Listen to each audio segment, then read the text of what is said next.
that's for Francois, because he's got a fear that I'll have to repeat my sermon.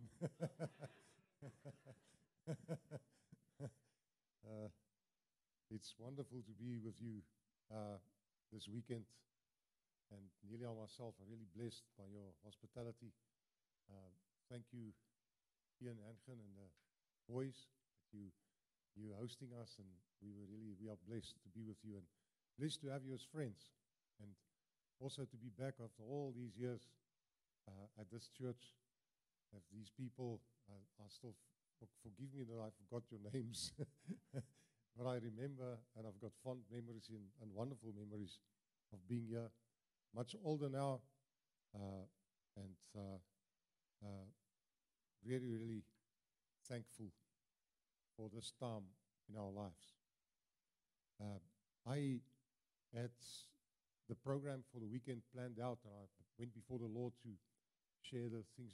Friday night we spoke about the gifts of the Holy Spirit and the desires that's in our heart should be the desires of God, that the desires of God for us, we should desire that.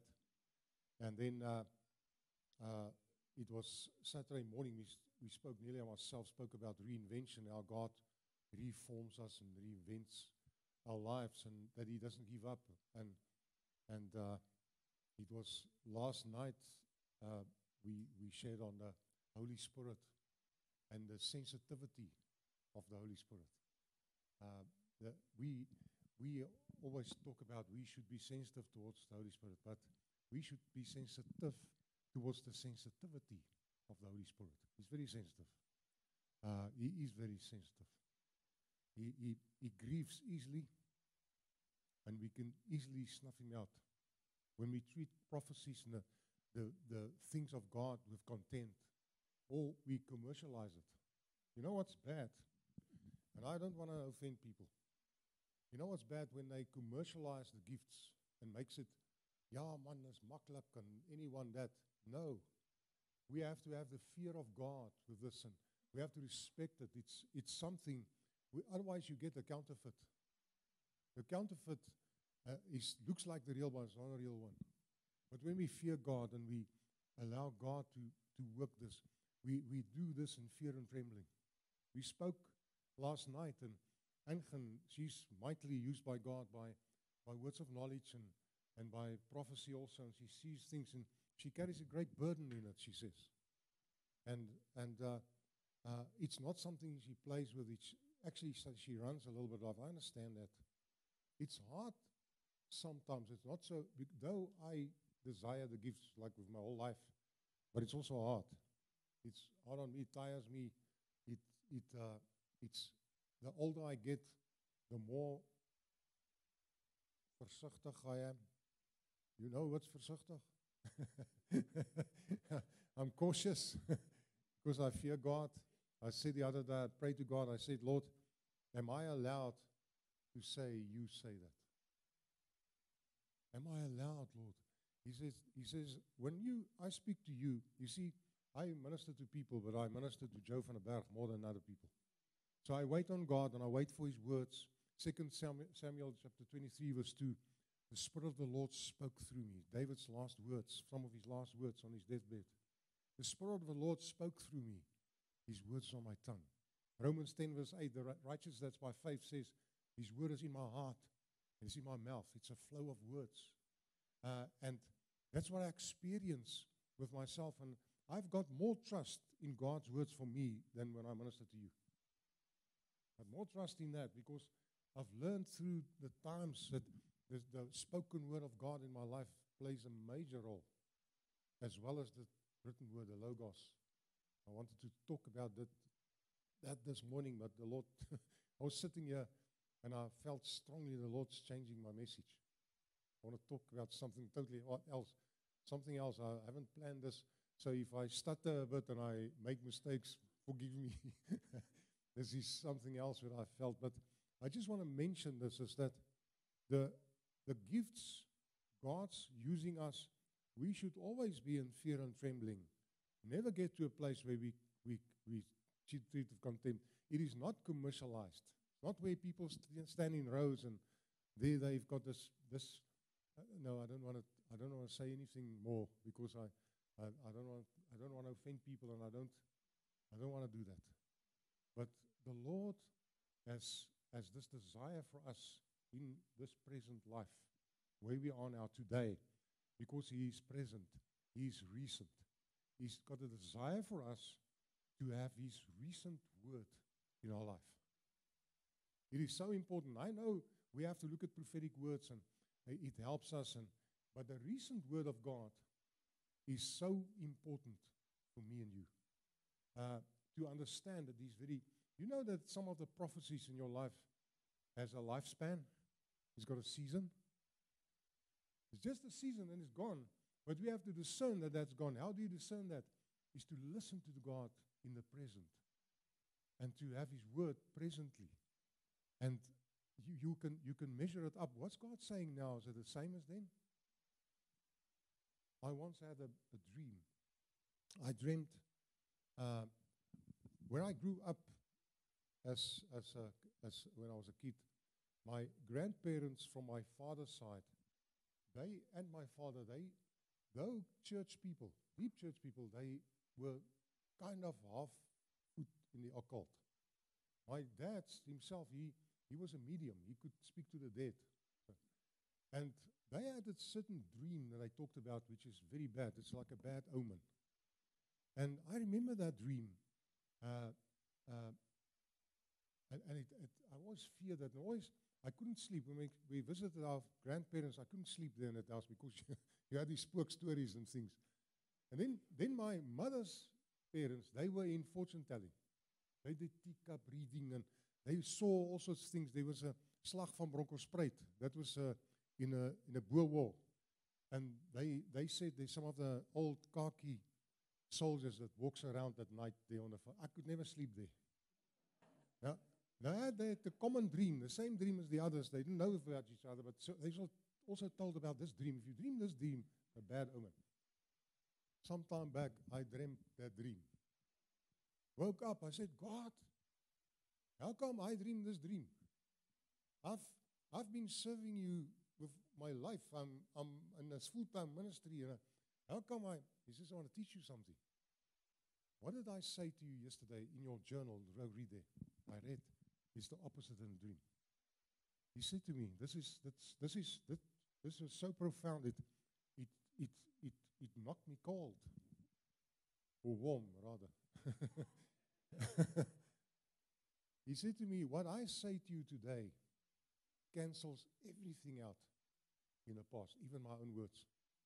It cancels out bad dreams, bad things people said over you, bad omens, prophecies about you, which is not right.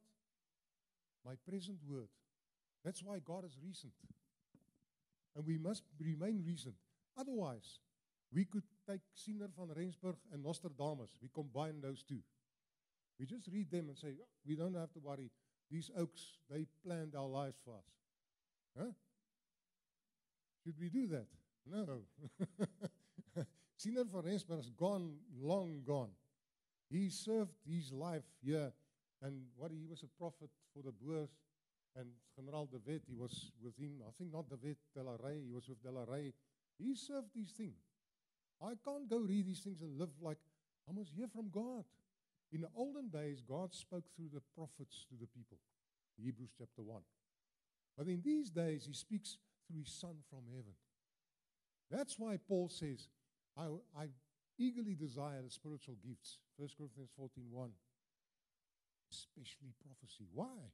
Because He wants us to understand that we need to hear God's voice. Prophecy is basically an overflow of God's words. God speaks in my life and He overflows in other people's lives. Isaiah 50 verse 4 to 5. The sovereign Lord has given me instructive tongue to know how to sustain the weary. Every morning He wakes me like one being taught. He's opened my ears to hear His voice. Die Here het my geoefende tong gegee om die vermoeide te verkoop. Hy het my ore geopen, elke môre wek Hy my soos 'n leerling. Ore geopen om Sy stem te hoor. 2 Corinthians 1 verse 3, I praise the God of all comfort. I praise the God of all encouragement, to encourage and comforts me in all my troubles so that I can encourage others with the same comfort I received. You see the receiving and the overflow. That's the prophetic. That's why Paul says, I wish that everybody will hear the voice of God. That's why in our recent times, and I want to beg with you, do not only look at prophecies. The New Testament prophetic ministry is not to replace God's word, not at all. That's why it's a mistake. If you get people stations with people standing there, 16 years old girl, and there's rows of people, they come for prophecy there and they commercialize, it's a mistake. People get hurt, they get them a car, they confused, and don't do that. God does what he wants. In an environment like this, he creates faith. He does. But for us to look at him, we look at him. We look at God. And our maturity comes from that, where we look past people's faults. We look at God. We have to.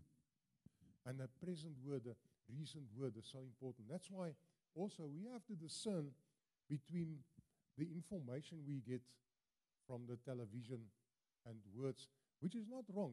Listen, there are good preachers from America, good preachers. But not all of those revelations are for us. And we have to discern, because on a given Sunday like today, we have a word now, and it's the now word. And Pastor Ian is preaching a now word.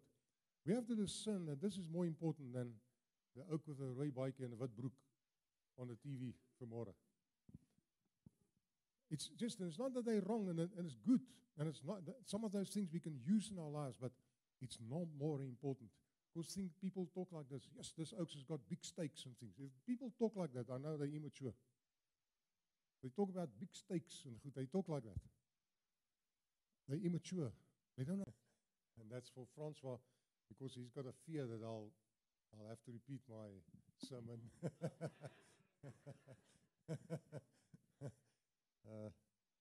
It's wonderful to be with you this weekend. And Nelia and myself are really blessed by your hospitality. Thank you, Ian Anchen and the boys, that you hosting us, and we are blessed to be with you, and blessed to have you as friends, and also to be back after all these years at this church. If these people are still, forgive me that I forgot your names, but I remember, and I've got fond memories and wonderful memories of being here.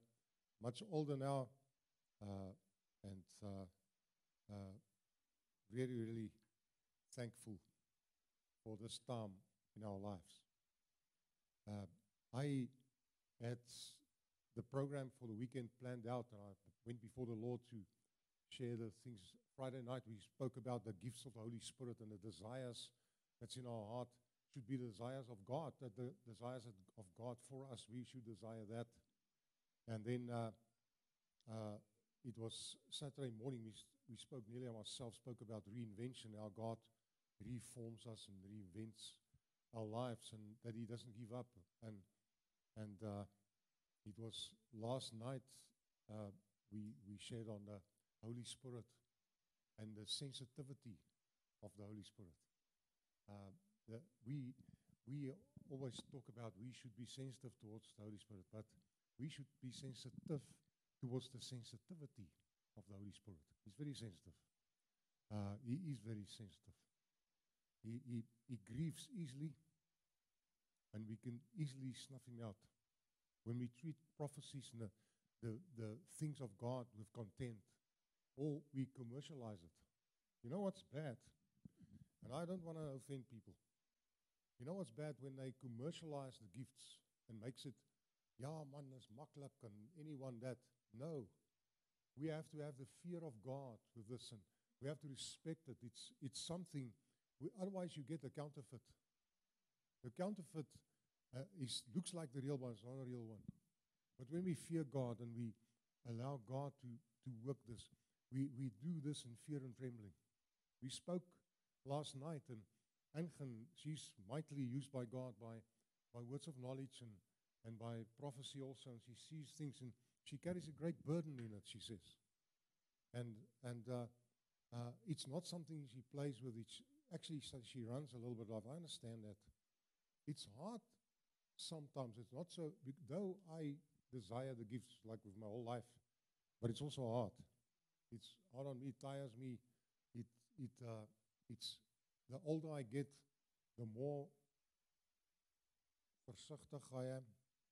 You know what's versigtig? I'm cautious because I fear God. I said the other day, I prayed to God, I said, Lord, am I allowed to say, you say that? Am I allowed, Lord? He says, when I speak to you, you see, I minister to people, but I minister to Joe van der Berg more than other people. So I wait on God and I wait for his words. 2 Samuel chapter 23 verse 2, the Spirit of the Lord spoke through me. David's last words, some of his last words on his deathbed. The Spirit of the Lord spoke through me. His words on my tongue. Romans 10 verse 8, the righteous that's by faith says, his word is in my heart. It's in my mouth. It's a flow of words. And that's what I experience with myself. And I've got more trust in God's words for me than when I minister to you. But more trust in that because I've learned through the times that the spoken word of God in my life plays a major role, as well as the written word, the Logos. I wanted to talk about that this morning, but the Lord, I was sitting here and I felt strongly the Lord's changing my message. I want to talk about something totally else. Something else. I haven't planned this. So if I stutter a bit and I make mistakes, forgive me. This is something else that I felt. But I just want to mention this, is that the gifts God's using us, we should always be in fear and trembling. Never get to a place where we treat with contempt. It is not commercialized. It's not where people stand in rows and there they've got this. No, I don't want to say anything more because I don't want to offend people, and I don't want to do that.